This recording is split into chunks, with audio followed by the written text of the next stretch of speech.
My name is Jessica Lewis, and I'm doing James chapter 1, 2 through 8. The title of the sermon is In the Middle of the Storm. So, growth in a relationship with Christ comes from suffering. Today, we will be looking at the book of James, specifically chapter 1, verses 2 through 8. Consider it pure joy, my brothers and sisters, whenever you face trials of many kinds, because you know that the testing of your faith produces perseverance. Let perseverance finish its work so that you may be mature and complete, not lacking in anything. If any of you lacks wisdom, you should ask God, who gives generously to all without finding fault, and it will be given to you. But when you ask, you must believe and not doubt, because the one who doubts is like the wave of the sea, blown and tossed by the wind. That person should not expect to receive anything from the Lord. Such a person is double-minded and unstable in all they do. So before we continue, I want you to keep in the back of your mind the work of a gardener. What a gardener does, how they do it, and how they care for the plants that they have placed in the ground to grow. There are a few special things about gardeners. They are patient, they feed their plants, but sometimes the plants don't take root, or they struggle to grow. How does a gardener usually remedy that? Not to spoil the ending, but spoiler alert, we are the plants and God is the gardener. Now that you have the picture of the garden in your mind, I want you to also consider that with the idea of suffering and how humans have to endure suffering. How does growth and suffering work together? So first, let's begin with the idea of wisdom. Wisdom in Christ does not happen overnight. And again, let's look back at James 1, 5 through 6. If any of you lacks wisdom, you should ask God, who gives generously to all without finding fault, and it will be given to you. But when you ask, you must believe and not doubt, because the one who doubts is like a wave of the sea, blown and tossed by the wind. So, again, if any of you lacks wisdom, you should ask God, who gives generously to all without finding fault, and it will be given to you. So, wisdom, what is it? Where do we get it? How can we use it? What's the point of it? The first and obvious answer is we get it from God. However, there are a few other options to this. One of them is trials and or what we understand as suffering. That is exactly what we'll focus on today. Let's go to Proverbs 13:20. This verse gives us insight into how to become wise.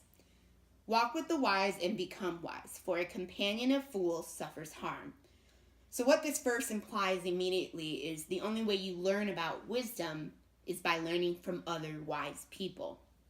And part of that comes with patience and persistence. So persistence is a part of wisdom, and it does not happen overnight. I want to ask you a question. Why do you think we should use faith when we are dealing with a trial? This is, of course, rhetorical. But as we continue to consider this question. Persistence or steadfastness can be viewed as depth of roots. In trials in your faith, they produce steadfastness. Let's go back to James 1, 2 through 3 and 4. Consider it pure joy, my brothers and sisters, whenever you face trials of many kinds, because you know that the testing of your faith produces perseverance.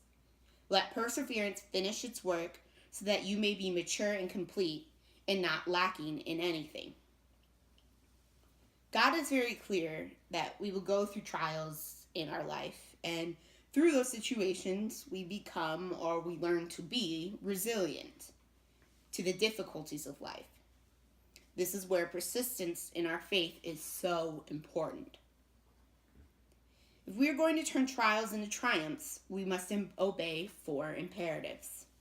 Count, which is a reference to James 1:2. Know, James 1:3. Let, James 1:4 and 9 through 11. And ask, James 1:5 through 8. Or, to put it another way, there are 4 essentials for victory in trials and or suffering. It is a joyful attitude and an understanding mind, a surrendered will, and a heart that wants to believe. If we go back to our original verses, we see that a heart that wants to believe is a heart that does not have doubt when it comes to God. It is a heart that wholeheartedly is ready to receive the trials and or the suffering that God may put in that person's life. So trials and faith help to create resilience. And when we gain wisdom from those trials, they not only bring us closer to God, but they also help us to gain a deeper joy in Christ, therefore deepening your roots. Going back to the gardening picture. So doubt is human, but trusting in God with wholeheartedness is the goal, which is James 1:5-8. We should go to God with an open mind and heart, and when we fully open ourselves to Christ, then we are wholeheartedly ready to receive from Christ. James 1:7 says, "For that person must not suppose that he will receive anything from the Lord." This is a really interesting verse because at first glance it would suggest that we should never assume that we will receive anything from God. However, that direction of thinking would contradict a few things, such as the consistency of God and the fact that God promises blessings to his people. Genesis 49:25 is a great example of this. Regardless, the point that James seems to be making in this verse is humility. Humility is associated with trust. James 1:8 says, "He is a double-minded man, unstable in all of his ways." There are various biblical translations that question what that man is exactly referring to. But to put it simply, based on the Greek, it is in reference to humanity as a whole. When we are in the midst of a trial, it is a fully human response to doubt what we believe. It is normal. But because of our persistence in faith, it can develop true joy in Christ, as I said before. In these verses, James is trying to impress upon readers that inconsistency in attitude and spirit is worse than having occasional occasional doubt in our faith. Because when we come to God with a consistent attitude of thanksgiving and humility, we're better to receive something from God rather than having doubt in God, which would close our heart in other ways. Faith is the great equalizer. The trials we experience in life do not care if we are rich or poor, young or old. Trials are the great test of the depth of faith we have in Christ and how willing we are to completely rely on it. Another way to think of this is being steadfast, or our roots as deep as they should be as we continue to turn to Christ through our trials. Our roots should deepen. If we don't return to Christ in our trials, then the likelihood of your roots being deeper is probably a lot slimmer.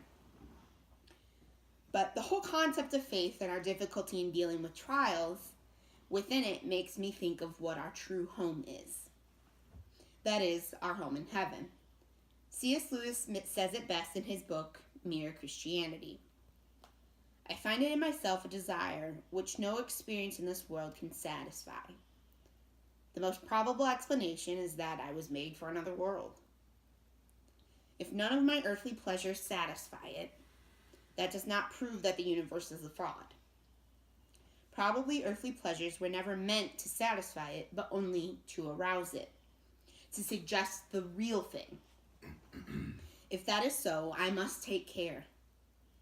On the one hand, never to despise or to be unthankful for these earthly blessings, and on the other hand, never to mistake them for the something else of which they are only a kind of copy or an echo or mirage. I must keep alive in myself the desire for my true country, which I shall not find until after death. I must never let it get snowed under or turned aside. I must make it the main object of life to press on to that country and to help others to do the same. We will always be uncomfortable with the challenges that we face in life.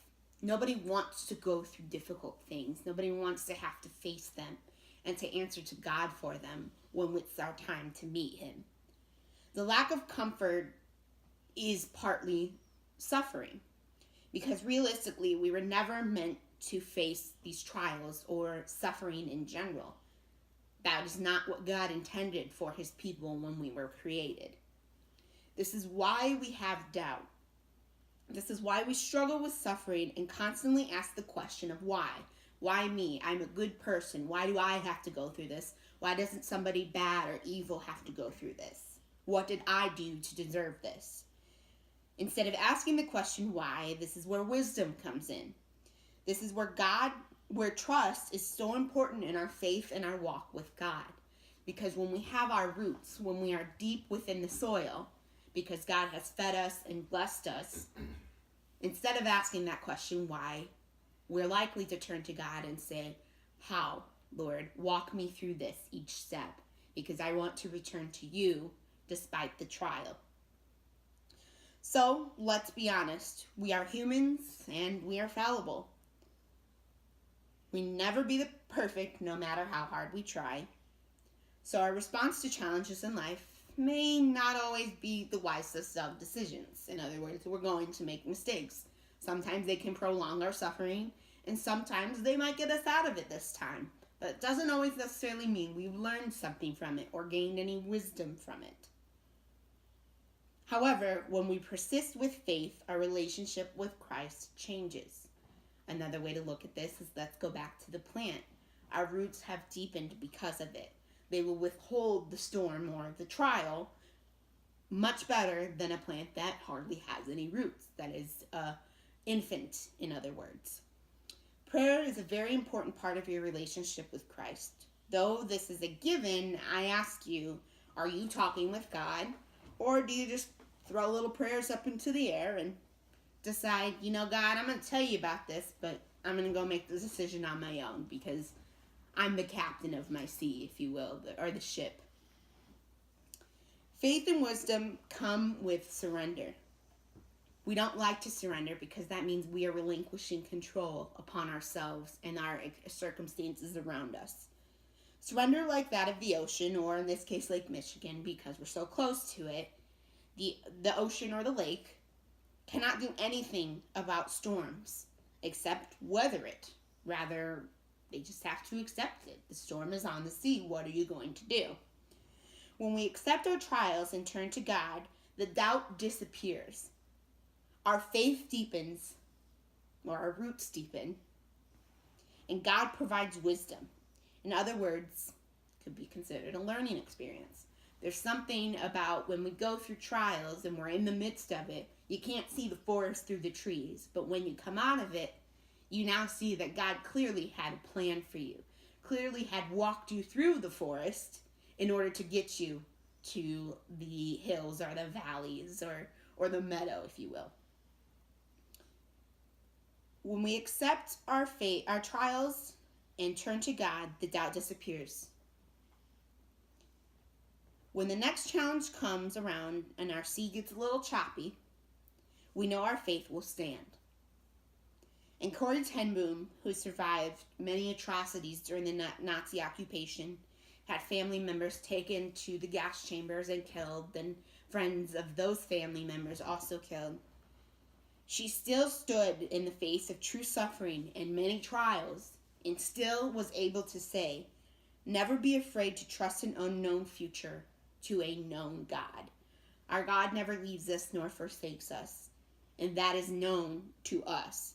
So again, I say, never be afraid to trust an unknown future to a known God.